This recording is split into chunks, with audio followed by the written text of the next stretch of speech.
ಕನ್ಯಾ ರಾಶಿಯವರ ನವೆಂಬರ್ ತಿಂಗಳ ಮಾಸ ಭವಿಷ್ಯದ ವಿಡಿಯೋ ಬಹಳ ಲೇಟ್ ಆಗಿದೆ, ದಯವಿಟ್ಟು ಕ್ಷಮಿಸಿ. ಇದರಲ್ಲಿ ತಿಳಿಸ್ತಾ ಇದ್ದೀನಿ. ಈ ಒಂದು ವಿಡಿಯೋದಲ್ಲಿ ನಾನು ಕನ್ಯಾ ರಾಶಿಯವರ ಸಂಪೂರ್ಣ ಮಾಸ ಭವಿಷ್ಯವನ್ನು ಕೊಡ್ತಾ ಇದ್ದೇನೆ. ಪ್ರತಿ ಸಲ ಎಚ್ಚರಿಕೆಗಳ ವಿಡಿಯೋ ಬೇರೆ, ಶುಭ ವಿಚಾರ ವಿಡಿಯೋ ಆ ಥರ ಕೊಡ್ತಾ ಇಲ್ಲ. ಸಂಪೂರ್ಣವಾಗಿ ಈ ಗ್ರಹಸ್ಥಿತಿಗಳ ಆಧಾರವಾಗಿ ವಿಶ್ಲೇಷಣೆ ಮಾಡ್ಕೊಂಡು ಹೋಗ್ತೀನಿ. ಯಾವ ಗ್ರಹಗಳು ಎಲ್ಲಿದೆ, ಯಾವಾಗ ತಿರುಗುತ್ತೆ, ಏನು ಚೇಂಜ್ ಆಗುತ್ತೆ, ಏನೇನಿದೆ ಅನ್ನುವಂಥದ್ದು ಕನ್ಯಾ ರಾಶಿಯವರಿಗೆ. ಬಟ್ ಕನ್ಯಾ ರಾಶಿಯವರಿಗೆ ತುಂಬ ಇಂಪಾರ್ಟೆಂಟ್ ಆಗಿರತಕ್ಕಂಥ ವಿಡಿಯೋ ಆಗಲಿದೆ, ಸಂಪೂರ್ಣ ಮಾಸ ಭವಿಷ್ಯ ಆಗಿರುತ್ತೆ. ಸೊ ದಯವಿಟ್ಟು ಪ್ರತಿಯೊಬ್ಬ ಕನ್ಯಾ ರಾಶಿಯವರಿಗೆ ವಿಡಿಯೋ ರೀಚ್ ಆಗೋ ಥರ ವಾಟ್ಸಪ್ಪು, ಫೇಸ್ಬುಕ್ಕು, ಮೆಸೆಂಜರು, ಟೆಲಿಗ್ರಾಮು ಎಲ್ಲ ಕಡೆ ಸಾಮಾಜಿಕ ಜಾಲತಾಣಗಳಲ್ಲಿ ದಯವಿಟ್ಟು ವಿಡಿಯೋನ ಶೇರ್ ಮಾಡಲಿಕ್ಕೆ ಮರಿಬೇಡಿ. ನೀವಿನ್ನೂ ನಮ್ಮ ಚಾನಲ್ ಸಬ್ಸ್ಕ್ರೈಬ್ ಮಾಡ್ಕೊಳ್ಳೋದ್ರೆ ಕೆಳಗಡೆ ಸಬ್ಸ್ಕ್ರೈಬ್ ಅಂತ ಬಿಡ್ರಂತೆ ಸಬ್ಸ್ಕ್ರೈಬ್ ಮಾಡಿಕೊಂಡು ಬೆಲ್ ಬಟನ್ ಹೊತ್ಕೊಂಡು ಆಲ್ ಅಂತ ಮಾಡಲಿಕ್ಕೆ ಮರಿಬೇಡಿ. ಅದೇ ರೀತಿಯಲ್ಲಿ ಫೇಸ್ಬುಕ್ಕಲ್ಲಿ ನೋಡ್ತಾ ಇದ್ರೆ ನಮ್ಮ ಪೇಜನ್ನು ಫಾಲೋ ಮಾಡಿಲ್ಲ ಅಂದರೆ ದಯವಿಟ್ಟು ಫಾಲೋ ಮಾಡಲಿಕ್ಕೆ ಮರಿಬೇಡಿ. ಏನಾದ್ರು ವಿಶೇಷವಾದ ಪ್ರಶ್ನೆಗಳಿದ್ದರೆ, ಅಂದರೆ ನೀವು ಕನ್ಯಾ ರಾಶಿಯರು ನವೆಂಬರ್ ತಿಂಗಳಲ್ಲಿ ಏನೋ ಒಂದು ಬೆಳವಣಿಗೆ, ನಾನು ಈ ಒಂದು ಮಾಸ ಭವಿಷ್ಯದಲ್ಲಿ ಏನು ಮಾತಾಡ್ತೀನಲ್ಲ ಅದರಲ್ಲಿ ಕವರ್ ಮಾಡದೇ ಇರತಕ್ಕಂಥ ವಿಶೇಷವಾದ ಪ್ರಶ್ನೆಗಳಿದ್ದರೆ ದಯವಿಟ್ಟು ಕಮೆಂಟ್ ಮಾಡಿ. ನಿಮ್ಮ ಕಮೆಂಟ್ಸ್ನ ನಾನು ಓದ್ತಾ ಇರ್ತೀನಿ, ಆದಷ್ಟು ನಾನು ರಿಪ್ಲೈ ಮಾಡಲಿಕ್ಕೆ ಖಂಡಿತವಾಗಿ ಪ್ರಯತ್ನ ಮಾಡ್ತೇನೆ.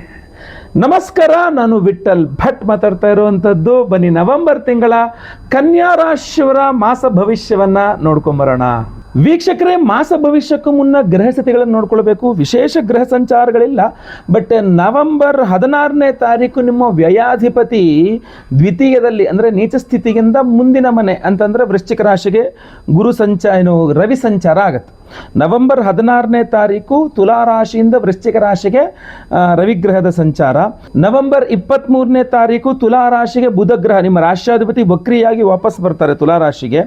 ನವೆಂಬರ್ 26ನೇ ತಾರೀಕು ವೃಶ್ಚಿಕ ರಾಶಿಗೆ ಶುಕ್ರ ಗ್ರಹನ ಸಂಚಾರ ಆಗುತ್ತೆ. ದ್ವಿತೀಯದಿಂದ ತೃತೀಯಕ್ಕೆ ಶುಕ್ರನ ಸಂಚಾರ ಆಗಲಿದೆ. ಸೊ ಇದು ಪ್ರಧಾನವಾಗಿರತಕ್ಕಂಥ 3 ಗ್ರಹ ಸಂಚಾರಗಳು.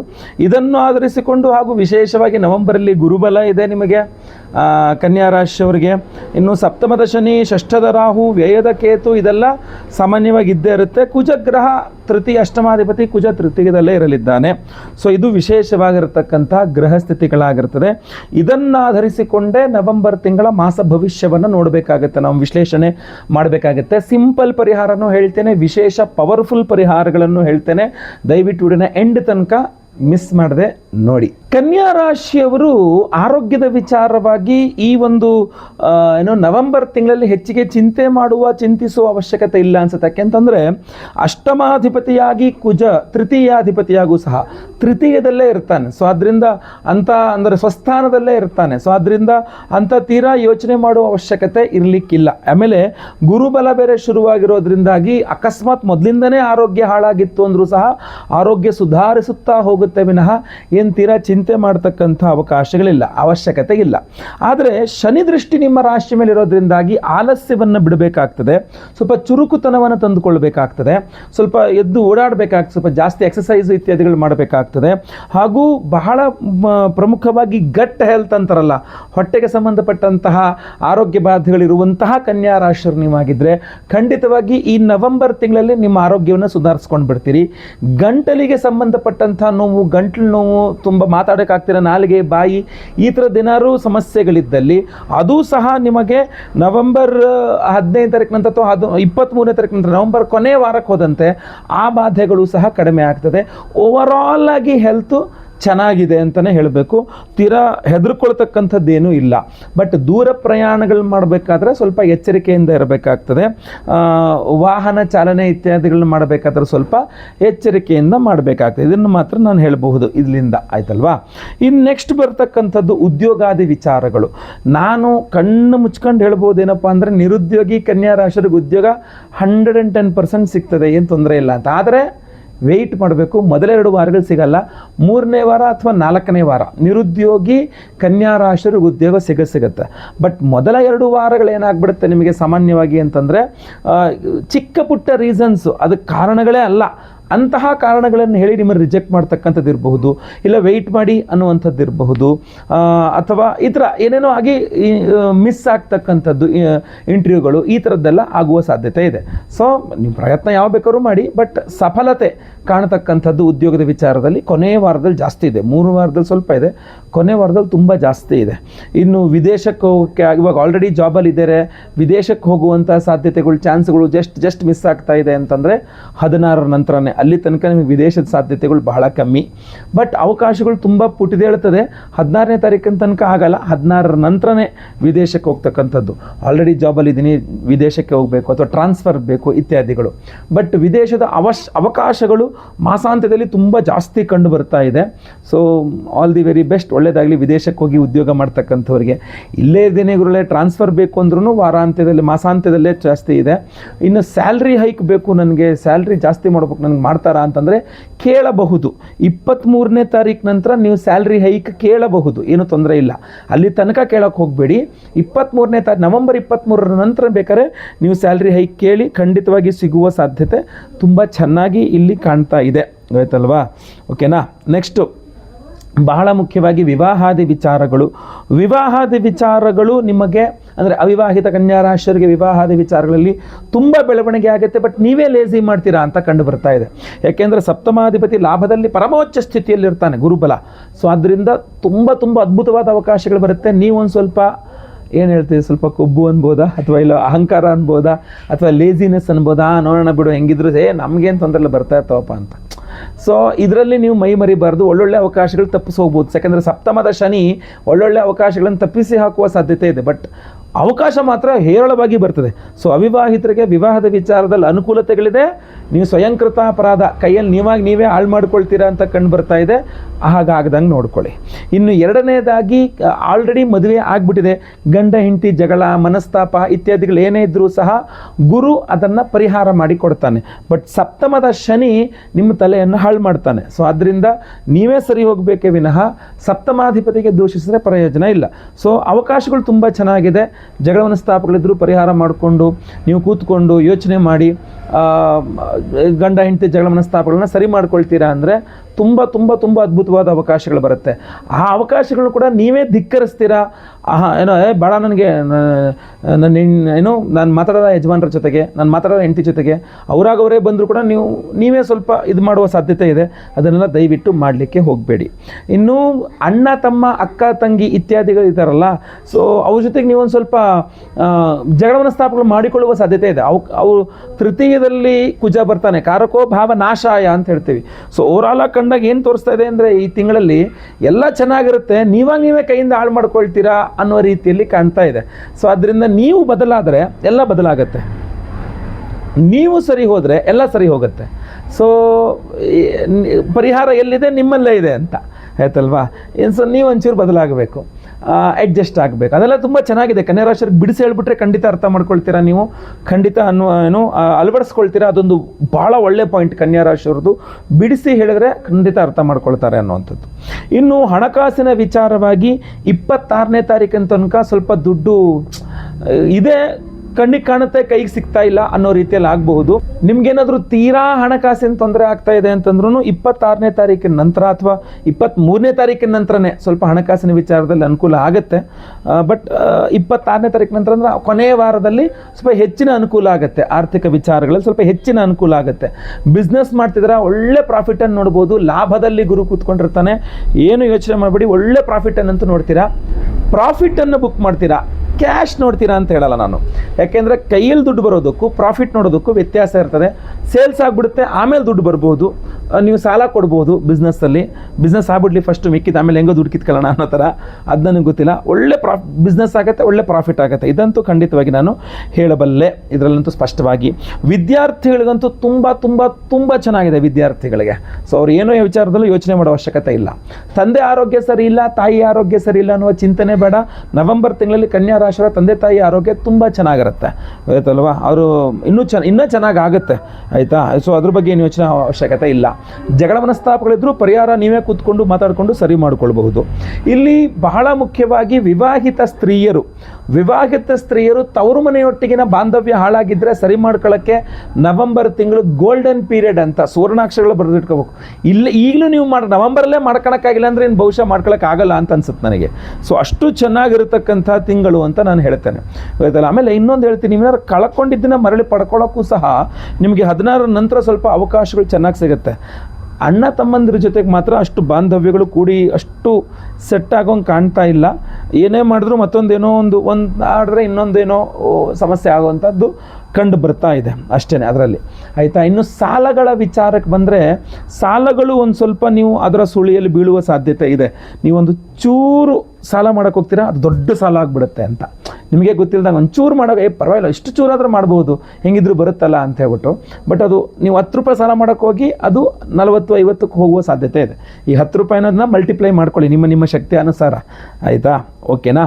ಸೊ ಸಾಲಗಳ ವಿಚಾರದಲ್ಲಂತೂ ಕೊಡೋ ಸಾಲ ಇರ್ಬೋದು, ಅಥವಾ ನಿಮಗೆ ಬರಬೇಕಾದ ಸಾಲ ಇರ್ಬೋದು, ನೀವು ತೀರಿಸ್ಬೇಕಾದ ಸಾಲ ಇರ್ಬೋದು, ನೀವು ಮಾಡಬೇಕು ಅಂದ್ಕೊಂಡ್ರೆ ಸಾಲ ಇರ್ಬೋದು, ಅದಕ್ಕೆಲ್ಲ ಪರಿಹಾರ ಸ್ವರೂಪ ವಿಶೇಷ ಪರಿಹಾರ ನಾವು ಮಾಡ್ತಾ ಇದ್ದೇವೆ. ವಿಡಿಯೋ ಎಂಡಲ್ಲಿ ಅದ್ರ ಬಗ್ಗೆ ತಿಳಿಸ್ತೇನೆ. ಅದಲ್ಲದೆ ಸಿಂಪಲ್ಲಾಗಿ ನೀವು ಬೇಕಾದ್ರೆ ಷಷ್ಠ್ಯಾಧಿಪತಿ ಶನಿ ಆದ್ದರಿಂದ ಶನೇಶ್ವರನ ಅಷ್ಟೋತ್ರ ಪಠನೆ ಮಾಡ್ಕೊಳ್ಳಿ. ಸುಬ್ರಹ್ಮಣ್ಯನ ವಿಶೇಷ ಆರಾಧನೆ, ಸುಬ್ರಹ್ಮಣ್ಯನ ಅಷ್ಟೋತ್ರ, ಮನೆ ಹತ್ರ ಸುಬ್ರಹ್ಮಣ್ಯನ ದೇವಸ್ಥಾನ ಇದ್ದರೆ ಹೋಗಿ ಬರತಕ್ಕಂಥದ್ದು, ಇದೆಲ್ಲ ಮಾಡಿದ್ರೆ ತುಂಬ ಒಳ್ಳೆಯದು. ಸಾಲಗಳ ವಿಚಾರದಲ್ಲಿ ಕುಜ ಅಷ್ಟೋತ್ರ ಮನೆಯಲ್ಲೇ ಪಠನೆ ಮಾಡ್ಕೊಳ್ತಕ್ಕಂಥದ್ದು ತುಂಬ ಒಳ್ಳೆಯದು. ಮನೆ ಹತ್ರ ಗಣಪತಿ ದೇವಸ್ಥಾನ ಇದ್ದರೆ ಕಡ್ಡಾಯವಾಗಿ ನೀವು ಓವರಾಲ್ ಆಗಿ ನಿಮ್ಮ ಸಮಸ್ಯೆಗಳ ಪರಿಹಾರಕ್ಕೆ ಹೇಳ್ತೇನೆ, ಮನೆ ಹತ್ರ ಇರುವ ಗಣಪತಿ ದೇವಸ್ಥಾನಕ್ಕೆ 21 ಅಥವಾ 54 ಅಥವಾ 108 ಗರಿಕೆಗಳನ್ನು ನಿಮ್ಮ ಕೈಯಲ್ಲಿ ನೀವೇ ಕಿತ್ತು ಅದನ್ನು ಚೆನ್ನಾಗಿ ತೊಳೆದು, ಒಳ್ಳೆ ಜಾಗದಿರೋದನ್ನ ಕಿತ್ತು ಚೆನ್ನಾಗಿ ತೊಳೆದು ಒಂದು ದಾರ ಹಾಕಿ ಕಟ್ಟಿ ಮನೆ ಹತ್ರ ಇರುವ ಗಣಪತಿ ದೇವಸ್ಥಾನದಲ್ಲಿ ಸಮರ್ಪಣೆ ಮಾಡ್ತಾ ಬನ್ನಿ. ಒಂದು 6 ದಿನ ನೀವು ಈ ಕೆಲಸವನ್ನು ಮಾಡಿದ್ರೆ ತುಂಬ ತುಂಬ ತುಂಬ ಅನುಕೂಲ ಆಗುತ್ತೆ. ಓಂ ಗಂ ಗಣಪತಯೇ ನಮಃ. ಈ ಗಮ್ ಅನ್ನೋದು ಬೀಜಾಕ್ಷರ, ದಿನಾ ಜಪ ಮಾಡಿ. ಗಣಪತಿ ಈ ತಿಂಗಳ ಕನ್ಯಾ ರಾಶಿಯವರ ಅದೃಷ್ಟ ದೇವರು ಅಂದರೆ ಸುಳ್ಳಲ್ಲ, ಆಯ್ತಲ್ವಾ. ಅದೃಷ್ಟ ಕೊಡುವ ದೇವರು ನಿಮಗೆ ಅವನು ಈ ತಿಂಗಳಲ್ಲಿ, ನವೆಂಬರ್ ತಿಂಗಳಲ್ಲಿ, ಯಾವಾಗಲೂ ಕೊಡ್ತಾನೆ ಅದಕ್ಕಲ್ಲ, ಬಟ್ ಪರ್ಟಿಕ್ಯುಲರ್ ಆಗಿ ಕನ್ಯಾ ರಾಶಿಯವರಿಗೆ ನವೆಂಬರ್ ತಿಂಗಳ ವಿಚಾರವಾಗಿ ನಾನು ನೋಡಬೇಕಾದ್ರೆ ಆ ಥರ ಕಾಣ್ತಾ ಇದೆ. ಇನ್ನು ವಿಶೇಷವಾದ ನಾವು ಮಾಡುವ ಪರಿಹಾರಗಳೇನಪ್ಪ ಅಂತಂದರೆ, ವಿಶೇಷವಾದಂತಹ ಪರಿಹಾರವನ್ನು ವಿಶೇಷವಾದ ದಿನಗಳಲ್ಲೇ ಮಾಡಬೇಕಲ್ವಾ. ಕಾರ್ತೀಕ ಪೌರ್ಣಿಮೆ, ಕಾರ್ತೀಕ ಮಾಸದ ಹುಣ್ಣಿಮೆ, ಅದಕ್ಕಿಂತ ವಿಶೇಷ ದಿನ ಇನ್ಯಾವುದಿರುತ್ತೆ?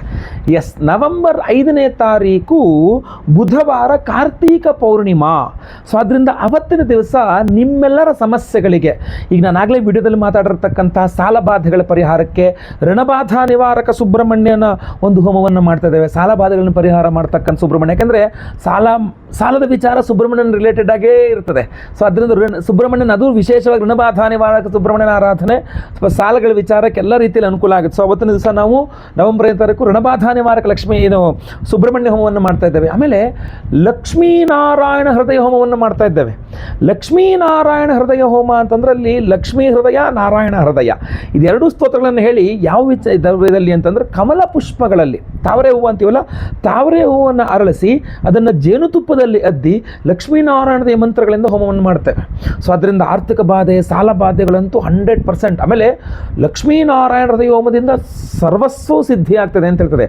ಕಾರ್ತೀಕ ಪೌರ್ಣಿಮೆ ಬುಧವಾರ ಲಕ್ಷ್ಮೀನಾರಾಯಣ ಹೃದಯ ಹೋಮ ಕಮಲ ಪುಷ್ಪಗಳಲ್ಲಿ. ಆರ್ಥಿಕ ಬಾಧೆ, ಆರೋಗ್ಯ ಬಾಧೆ, ವಿವಾಹ, ದಾಂಪತ್ಯ, ಸಂತಾನ, ಯಾಕೆಂದರೆ ಜಾಯತೆ ಶ್ರೀಪತಿ ಸ್ವಯಂ ಅನ್ನುವ ವಾಕ್ಯವೂ ಸಹ ಲಕ್ಷ್ಮೀನಾರಾಯಣ ದೇವರಲ್ಲಿ ಬರುತ್ತೆ. ಶ್ರೀಮನ್ನಾರಾಯಣನೇ ಸಂತಾನ ಅಂದರೆ ಸಂತಾನದ ವಿಚಾರದ ಎಲ್ಲ ಬಾಧೆಗಳನ್ನು ಪರಿಹಾರ ಮಾಡಿಕೊಡ್ತಾನೆ ಅಂತ. ಸೊ ಆದ್ದರಿಂದ ಲಕ್ಷ್ಮೀನಾರಾಯಣ ಹೃದಯ ಎಲ್ಲ ರೀತಿ ಓವರಾಲ್ ಡೆವಲಪ್ಮೆಂಟ್ಗೆ ತುಂಬ ಅನುಕೂಲ ಆಗಲಿದೆ. ಅದರ ಜೊತೆಗೆ ಬಹಳ ಮುಖ್ಯವಾಗಿ ಸಹಸ್ರ ಕುಜ ಶಾಂತಿ ಹೋಮವನ್ನು ಮಾಡ್ತಾ ಇದ್ದೇವೆ. 1008 ಸಂಖ್ಯೆಯಲ್ಲಿ ಕುಜಗ್ರಹಣಿಕೆ ಹೋಮವನ್ನು ಮಾಡಿ ವಿಶೇಷವಾಗಿ ಕುಜನ ರತ್ನವಾದಂಥ ಹವಳ, ಒರಿಜಿನಲ್ ಹವಳವನ್ನು ಕೊಡ್ತಾ ಇದ್ದೇವೆ. ಅದು ಏನು, ತ್ರಿಕೋಣಾಕಾರ ಮಂಡಲ, ಅಂಗಾರಕಂ ಸೂರ್ಯಗ್ರಹಸ್ಯ ದಕ್ಷಿಣ ದಿಗ್ಭಾಗೆ ತ್ರಿಕೋಣಾಕಾರ ಮಂಡಲೆ ಅಂಗಾರಕಂ ಅಂತ ಹೇಳ್ತಾರೆ. ಅಂದರೆ ಕುಜನ ಒಂದು ಯಂತ್ರವೇ ಟ್ರಯಾಂಗಲ್ ಶೇಪ್, ತ್ರಿಕೋಣಾಕಾರ ಅಂತ. ಸೊ ತ್ರಿಕೋಣಾಕಾರದಲ್ಲಿ ಆ ಒಂದು ಹವಳವನ್ನು ಕಟ್ ಮಾಡಿದಾಗ ವಿಶೇಷವಾದ ಪವರ್ ಅದು. ಆ ಒರಿಜಿನಲ್ ಹವಳ ತ್ರಿಕೋಣಾಕಾರದಲ್ಲಿ ಕಟ್ ಮಾಡಿ ಸಹಸ್ರ ಕುಜ ಶಾಂತಿ ಹೋಮದಲ್ಲಿ ಎನರ್ಜೈಸ್ ಮಾಡಿ. ಅಷ್ಟೇ ಅಲ್ಲ, ಕುಜನ ಅಭಿಮಾನಿ ದೇವರು ಯಾರು? ಸುಬ್ರಹ್ಮಣ್ಯ. ನಾವು ಋಣಬಾಧಾ ನಿವಾರಕ ಸುಬ್ರಹ್ಮಣ್ಯ ಹೋಮವನ್ನು ಮಾಡ್ತಾ ಇದ್ದೇವೆ. ಜೊತೆಗೆ ಲಕ್ಷ್ಮೀನಾರಾಯಣ ಹೃದಯ ಹೋಮದಲ್ಲಿ ಕೂಡ ಎನರ್ಜೈಸ್ ಮಾಡ್ತೇವೆ. ಅಷ್ಟೇ ಅಲ್ಲ, ಜೊತೆಗೆ ನಿಮ್ಮ ಸರ್ಪದೋಷಗಳು, ಸರ್ಪಶಾಪಾತ್ ಕುಲಕ್ಷಯ, ಸರ್ಪದೋಷಗಳಿದ್ದರೆ ಸರ್ಪದೋಷದಿಂದಾಗಿ ನಿಮಗೆ ಏನೇ ಸಮಸ್ಯೆಗಳಾಗ್ತಾ ಇದೆ, ಆರೋಗ್ಯ, ವ್ಯವಹಾರಾದಿ ಏನೇ ದೋಷಗಳಿರಲಿ, ಆಶ್ಲೇಷ ಬಲಿ ಪೂಜೆ, ಸರ್ಪಶಾಂತಿ ಹೋಮವನ್ನು ಮಾಡಿ, ಅದರಲ್ಲೂ ಕೂಡ ಇದು ಎನರ್ಜೈಸ್ ಆಗಿರುತ್ತೆ. ಜೊತೆಗಲ್ಲಿ ಸಂತಾನ ಗೋಪಾಲ ಕೃಷ್ಣ ಹೋಮವನ್ನು ಮಾಡ್ತಾ ಇದ್ದೇವೆ. ಸಂತಾನ ಇಲ್ಲದವರಿಗೆ ಸಂತಾನ ಆಗಬೇಕು, ಸಂತಾನ ಇರೋರಿಗೆ ಸಂತಾನದ ವಿಚಾರದಲ್ಲಿ, ಮಕ್ಕಳ ವಿಚಾರದಲ್ಲಿ ಏನು ಟೆನ್ಷನ್ ಇದ್ರೂ ಕೂಡ ಅದು ಪರಿಹಾರವಾಗಿ ಆಗಬೇಕು ಅನ್ನುವ ದೃಷ್ಟಿಯಿಂದ ಸಂತಾನ ಗೋಪಾಲಕೃಷ್ಣ ಹೋಮವನ್ನು ಮಾಡ್ತಾ ಇದ್ದೇವೆ. ಗುರು ಶಾಂತಿ ಹೋಮವನ್ನು ಮಾಡ್ತಾ ಇದ್ದೇವೆ. ಗುರುಬಲ ಇಲ್ಲದವರಿಗೆ ಗುರುಬಲ ಸಿಗಬೇಕು, ಗುರುಬಲ ಇರೋರಿಗೆ ಗುರು ಕೆಲಸ ಮಾಡಬೇಕು ಚೆನ್ನಾಗಿ, ಗುರು ಸಂಚಾರ ಬೇರೆ ಮನ್ಮನೆ ಆಗಿದೆ. ಜೊತೆಗೆ ಶನಿ ಶಾಂತಿ ಹೋಮವನ್ನು ಮಾಡ್ತಾ ಇದ್ದೇವೆ. ಯಾವುದೇ ರೀತಿಯ ಶನಿ ಪೀಡೆಗಳಿದ್ರೂ ಪರಿಹಾರ ಆಗಬೇಕು. ನವಗ್ರಹ ಶಾಂತಿ ಹೋಮವನ್ನು ಮಾಡ್ತಾ ಇದ್ದಾವೆ. ಇಷ್ಟೆಲ್ಲ ಹೋಮಗಳನ್ನು ಮಾಡಿ ಈ ವಿಶೇಷವಾದ ಒರಿಜಿನಲ್ ಹವಳ ತ್ರಿಕೋಣಾಕಾರ ಶೇಪ್ನಲ್ಲಿ ಹವಳವನ್ನು ನಿಮಗೆ ಎನರ್ಜೈಸ್ ಮಾಡಿ ನಿಮಗೆ ಸ್ಪೀಡ್ ಪೋಸ್ಟ್ ಮೂಲಕ ಕಳಿಸ್ಕೊಡ್ತೇವೆ. ಎಲ್ಲ ಹೋಮಗಳ ಭಸ್ಮ, ಆಮೇಲೆ ನಾಗಾರಾಧನೆ, ಅರಿಶಿನ ಪ್ರಸಾದ, ಜೊತೆಗೆ ಈ ವಿಶೇಷವಾದ ತ್ರಿಕೋಣಾಕಾರ ಮಂಡಲ ಹವಳವನ್ನು ನಿಮಗೆ ನಾವು ಸ್ಪೀಡ್ ಪೋಸ್ಟ್ ಮೂಲಕ ಕಳಿಸ್ಕೊಡ್ತೇವೆ. ಹೋಮದ ಭಸ್ಮ, ನಾಗಾರಾಧನೆ, ಅರಿಶಿನ ಹಣೆಯಲ್ಲಿ ಇಟ್ಕೊಳ್ಳಿ. ಹಾಗೂ ಈ ಒರಿಜಿನಲ್ ವಿಶೇಷವಾದಂಥ ಹವಳವನ್ನು ನೀವು ಸಾಧ್ಯವಾದರೆ ಬೆಳ್ಳಿಯಲ್ಲೋ ಬಂಗಾರದಲ್ಲೋ ಉಂಗುರ ಮಾಡಿಸ್ಬೇಕಾದ್ರೆ ಹಾಕೋಬಹುದು, ಇಲ್ಲ ಒಂದು ಲಾಕೆಟ್ ಮಾಡಿ ಕುತ್ತಿಗೆಲ್ಲಿ ಹಾಕ್ಕೋಬಹುದು. ಏನೂ ಮಾಡೋಕ್ಕಾಗಲ್ವಾ? ಏನೂ ತೊಂದರೆ ಇಲ್ಲ. ಇದು ತುಂಬ ಚಿಕ್ಕದಾಗಿದೆ. ನಿಮ್ಮ ಪಾಕೆಟಲ್ಲಿ, ನಿಮ್ಮ ಪರ್ಸ್ನಲ್ಲಿ, ನಿಮ್ಮ ಜೊತೆಗೆ ಇದನ್ನು ಕ್ಯಾರಿ ಮಾಡ್ಬೋದು, ತಗೊಂಡು ಹೋಗ್ಬೋದು ಎಲ್ಲಿ ಬೇಕಾದ್ರೂ ಸಹ. ಕುಜ ದೋಷ ಇದ್ದರೆ ಪರಿಹಾರ ಆಗುತ್ತೆ. ಕುಜ ದೋಷದಿಂದಾಗಿ ಎಷ್ಟೆಷ್ಟು ಸಮಸ್ಯೆಗಳಾಗ್ತಾ ಇದೆ. ಕುಜನ ಅಭಿಮಾನಿ ಕುಜನ ರತ್ನವನ್ನು ಕಾರ್ತೀಕ ಹುಣ್ಣಿಮೆಯ ದಿವಸ ವಿಶೇಷವಾಗಿ ಇಷ್ಟೆಲ್ಲ ಹೋಮಗಳು ಎನರ್ಜೈಸ್ ಮಾಡಿ ಲಕ್ಷ್ಮೀನಾರಾಯಣ ದಯ, ಸಹಸ್ರ ಕುಜ ಶಾಂತಿ, ರಣಬಾಧ ನಿವಾರಕ, ಸುಬ್ರಹ್ಮಣ್ಯ ಹೋಮ, ಇಷ್ಟೆಲ್ಲ ಹೋಮಗಳಲ್ಲೆಲ್ಲ ಆಶ್ಲೇಷ ಬಲಿ ಪೂಜೆ, ಸರ್ಪಶಾಂತಿ ಎಲ್ಲದೂ ಎನರ್ಜೈಸ್ ಮಾಡಿದ್ದು ನಿಮ್ಮ ಪಾಕೆಟಲ್ಲಿ ಯಾವಾಗಲೂ ನಿಮ್ಮ ಜೊತೆಗಿರ್ತದೆ ಅಂತಂದರೆ ಎಷ್ಟು ಪವರ್ ನಿಮ್ಮ ಜೊತೆಗೆ ಇರ್ಬೋದು. ಎಲ್ಲ ಕುಜದೋಷನೂ ಪರಿಹಾರ ಆಗಿಬಿಡುತ್ತೆ. ಸೊ ಅದರಿಂದಾಗಿ ಸಂಕಲ್ಪ ಸೇವೆಗೆ ಹೆಸರು ಕೊಟ್ಕೊಳ್ಳಿ. ಸ್ಕ್ರೀನ್ ಮೇಲೆ ಕಾಣುವಂಥ ನಂಬರ್ಗೆ ನಿಮ್ಮ ಹೆಸರು, ಗೋತ್ರ ಗೊತ್ತಿದ್ರೆ, ನಕ್ಷತ್ರ ಗೊತ್ತಿದ್ರೆ, ರಾಶಿ ಗೊತ್ತಿದ್ರೆ, ನಿಮ್ಮ ವಿಳಾಸ ಎರಡೇ ಗೊತ್ತಿದೆಯಾ, ಹೆಸರು ವಿಳಾಸ ಅಷ್ಟೇ ಕಳಿಸಿದ್ರು ಪರವಾಗಿಲ್ಲ, ಮಿಕ್ಕಿದ ವಿವರಗಳು ಗೊತ್ತಿದ್ರೂ ಸಹ ಖಂಡಿತವಾಗಿ ಕಳಿಸ್ಕೊಡಿ. ಲೈವಲ್ಲಿ ನಾನೇ ನವೆಂಬರ್ 5ನೇ ತಾರೀಕು ಬುಧವಾರ ಬೆಳಗ್ಗೆ 6ರಿಂದ 6:30 ಒಳಗೆ ನಾನೇ ಲೈವಲ್ಲಿ ನಿಮ್ಮ ಹೆಸರು ಸಂಕಲ್ಪ ಮಾಡ್ತೀನಿ. ನೀವು ಕೇಳಿಸ್ಕೊಳ್ಬೋದು, ನೀವು ನೋಡ್ಬೋದು ನಿಮ್ಮ ಹೆಸರು ಸಂಕಲ್ಪ ಆಗೋದು. 10:30ಯಿಂದ ಆಚೆ ವಿಶೇಷವಾಗಿ ಎಲ್ಲ ಹೋಮಗಳಿರ್ತದೆ. ಎಲ್ಲ ಹೋಮ ಲೈವ್ ಇರುತ್ತೆ, 3 ಅವರ್ 4 ಅವರ್ ಲೈವ್ ಇರುತ್ತೆ ಹೋಮಗಳು. ನಂತರ ಅಂದರೆ ಗುರುವಾರದ ದಿವಸ ನಾವು ಎಲ್ಲ ಪ್ರಸಾದಗಳನ್ನು ಸ್ಪೀಡ್ ಪೋಸ್ಟ್ ಮೂಲಕ ನಿಮಗೆ ಕಳಿಸ್ಕೊಡ್ತೇವೆ. ಸೊ ಅದರಿಂದ ದಯವಿಟ್ಟು ಸಂಕಲ್ಪ ಸೇವೆಗೆ ಹೆಸರು ಕೊಡೋರು ಸ್ಕ್ರೀನ್ ಇರೋ ನಂಬರ್ನ ಸಂಪರ್ಕ ಮಾಡ್ಬೋದು. ವಾಟ್ಸಪ್ ಸಹ ಕಡ್ಡಾಯವಾಗಿ ಮಾಡಿ. ಕಾಲ್ ಮಾಡೋಕ್ಕಾಗಿಲ್ಲ ಅಂದರೆ ದಯವಿಟ್ಟು ವಾಟ್ಸಪ್ ಮಾಡಿ, ಕಾಲ್ ಅಟೆಂಡ್ ಮಾಡಿಲ್ಲ ಅಂದರೆ ದಯವಿಟ್ಟು ವಾಟ್ಸಪ್ ಮಾಡಿ. ಖಂಡಿತವಾಗಿ ಫ್ರೀ ಆದ ತಕ್ಷಣ ನಿಮಗೆ ವಾಪಸ್ ಅಟೆಂಡ್ ಮಾಡ್ತಾರೆ ಅಥವಾ ರಿಪ್ಲೈ ಖಂಡಿತವಾಗಿ ಮಾಡ್ತಾರೆ. ಒಳ್ಳೆಯದಾಗಲಿ. ವಿಡಿಯೋ ಇಷ್ಟ ಆದರೆ ದಯವಿಟ್ಟು ಲೈಕ್ ಮಾಡಲಿಕ್ಕೆ ಮರಿಬೇಡಿ. ವಾಟ್ಸಪ್, ಫೇಸ್ಬುಕ್, ಮೆಸೆಂಜರ್, ಟೆಲಿಗ್ರಾಮ್ ಎಲ್ಲ ಕಡೆ ಸಾಮಾಜಿಕ ಜಾಲತಾಣಗಳಲ್ಲಿ ವಿಡಿಯೋನ ಶೇರ್ ಮಾಡಲಿಕ್ಕೆ ಮರಿಬೇಡಿ. ನೀವು ಸಬ್ಸ್ಕ್ರೈಬ್ ಮಾಡ್ಕೊಳ್ಳಿ ಅಂದರೆ ದಯವಿಟ್ಟು ಕಡೆ ಸಬ್ಸ್ಕ್ರೈಬ್ ಅಂತ ಬರುತ್ತೆ, ಸಬ್ಸ್ಕ್ರೈಬ್ ಮಾಡಿಕೊಂಡು ಬೆಲ್ ಬಟನ್ ಒತ್ಕೊಂಡು ಆಲ್ ಅಂತ ಮಾಡಲಿಕ್ಕೆ ದಯವಿಟ್ಟು ಮರಿಬೇಡಿ. ಮುಂದಿನ ವಿಡಿಯೋದಲ್ಲಿ ಮತ್ತೆ ಪುನಃ ಸಿಗ್ತೇನೆ. ಎಲ್ಲರಿಗೂ ಸಹ ಒಳ್ಳೆಯದಾಗಲಿ. ಲೋಕ ಸಮಸ್ತ ಸುಖಿನೋ ಭವಂತು. ನಾರಾಯಣ ನಾರಾಯಣ ನಾರಾಯಣ.